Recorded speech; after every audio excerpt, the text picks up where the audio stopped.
Bien, si buscamos el origen emocional de la leucemia crónica, partiendo de la base de que la biodescodificación es una metodología complementaria, es decir, no hay que dejar nunca de lado el tratamiento médico o psicológico, nunca, sino que complementamos. Entonces, unos buscan el origen de la leucemia de unas vías y su solución de unas vías, y en biodescodificación buscamos el origen emocional, porque al final nadie vive una vida sin sus emociones y sus pensamientos. Pase lo que pase, siempre llevo mis pensamientos y mis emociones y mis sentimientos conmigo, ¿ok?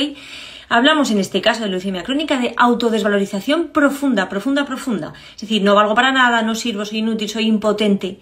Y el sentido biológico de esta leucemia crónica sería recuperar la fuerza vital, la energía vital, el valor. Pero es muy profundo, es algo que surge de lo más profundo, de la médula, como podemos decir, ¿no? Cuando dices, me ha dolido hasta la médula. Aquí pasaría eso. Tengo que recuperar mi fuerza y mi valor desde la médula. Es algo muy profundo, insisto.